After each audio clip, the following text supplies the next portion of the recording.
I think the first thing that I'd like to do is establish the Greg Fest. I'm really excited about it. I think it'll be a great way to bring voices into the student government before we even get started, and really base our decisions around what students want.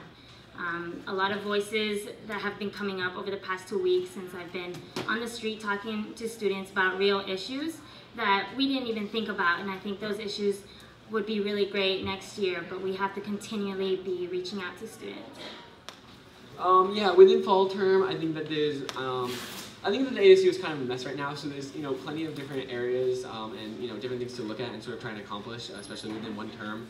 But I'm really ambitious to accomplish a lot of different things next year. So I think that some of the things that need to be looked at is sort of how the ASUO is functioning now and sort of how the bureaucracy, I think that I provide an opposing voice to sort of the establishment bureaucracy. I think that the ASU kind of exists right now just to serve the individuals who are involved with it. So I'd like to see sort of increased involvement with the student body. Like, I know that voter turnout for these elections is only like 15 or 20%.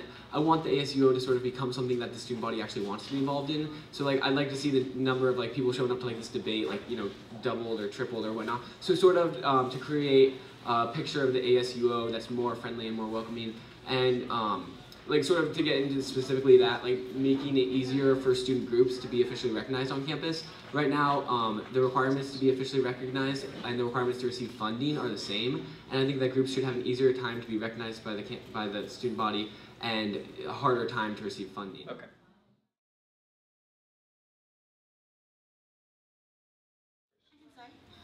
Yes, I would be supportive of OSBERG. I have seen how you all interact with students and really want to make sure that they're involved and know about issues that are going on right now.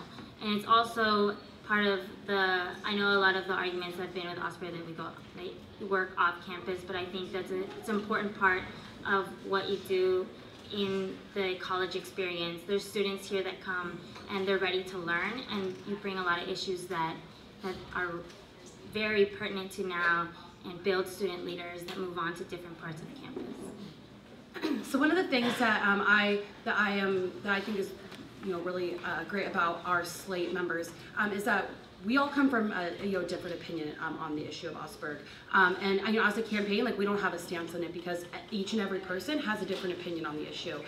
We have people who have worked in OSBERG in the past, and we have people that are kind of new to the ASUO, has never really had a chance to explore the issue. I think conversations are incredibly important in making sure students get to have a say in the issues, and making sure that also the financial situation of the ASUO can work with it as well. But as a campaign, we have a lot of really diverse people who have different opinions on the issue. Yeah, I think that OSBERG, I mean, it depends on what you mean by fully funded, but OSBERG right now, they don't receive any funding now, but they were acting as a contract service, and I think that they need to reform as a student group so they can sort of go through the same process that other students groups go through to get funding. I don't think that OSBERG should be funded to an extent to the level where they can pay professional lobbyists or professional advocates to go to Salem or DC. I think that students who want to go to Salem or DC to advocate for issues that they care about, I think that should be funded, but I don't think that we should fund this student group so that they can pay the salaries for the parent group. It should act in reverse of that. I know plenty of student groups that receive funding from their national groups, from their parent groups. So for OSBERG to sort of do the reverse in paying the salaries of the parent group, I think it's ridiculous. It's no surprise that most of the schools in Oregon have defunded OSBERG, but I do think that they're really active on campus, and I think that sort of activity should be rewarded and that they should receive funding to a level where they can support their on-campus activity as a student group.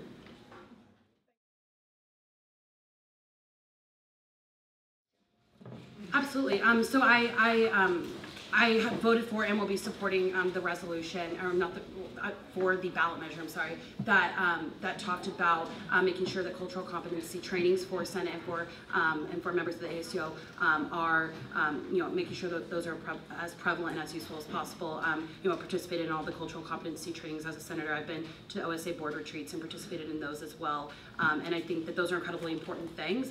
I have visited, I visited the Multicultural Center before, as a senator, and talked to people and try to get as much information as possible. So, I definitely will be supporting those ballot measures, and I think that we can be having those conversations in Senate over the next few weeks as the resolutions brought forth.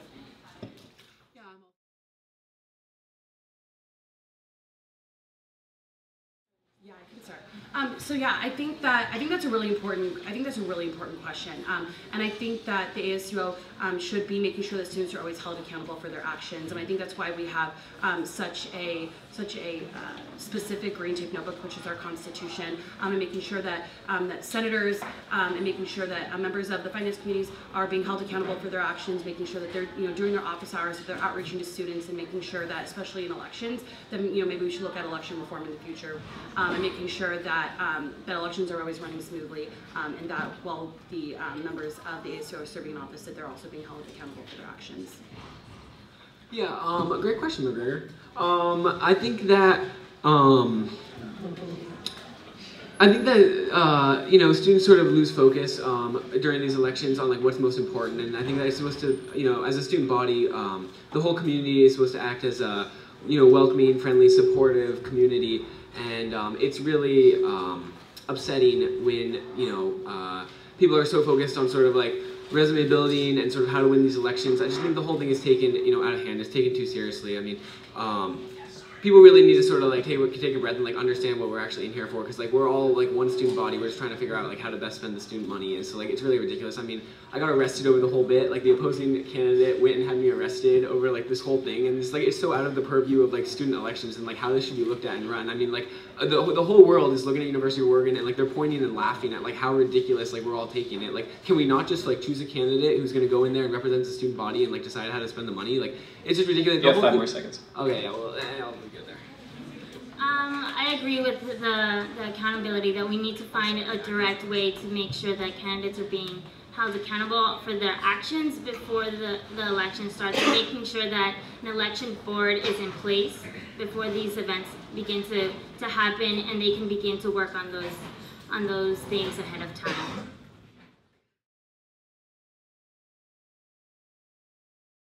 Yeah, sure. So, I mean, specifically, I think that like it wouldn't be very difficult to cut the I-fee if we just look at how the budget is allocated currently. So it's like 1.6 million or whatnot going to the athletics department for tickets that don't get used. I mean, that all the like I said, when we renegotiate all these contracts, when we relook at them and we go through them, I'm ambitious enough to like actually go through and look at every single contract, look at where that could be cut. Some of the contracts haven't been looked at for so long.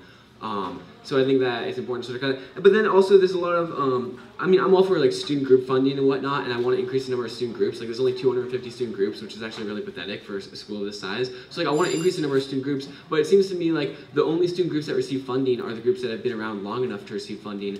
And there's a lot of line items for student group funding that are sort of frivolous and sort of overlooked. There's a lot of out-of-state travel that's it seems wrong that a small number of students receive a large amount of the total student budget. Yeah. So I think the financial situation for the next year isn't really known yet. It goes in. There's a lot of different things that go into play with the financial situation, and that depends on what ends up being, if there is an I-fee cap, what that's going to look like for the next year. But I think one of the things that we've talked about a little bit so far is the LTD contract. My stance on the LTD contract is not to cut the contract or make it so that students cannot use it for free. It's looking at how many students actually use that contract. It's looking at how many people actually use the bus on a daily basis, and before making any decisions on how much to cut or whether or not it should be cut by any means, by getting a good number and a firm number on how many students use the bus, and making sure that we are only paying for those students and not for 100% of our campus to be paying for free bus passes when 100% of our campus doesn't pay for it. So I think that needs to be looked at, and then we can talk about if it should be cut and by how much. Thank you.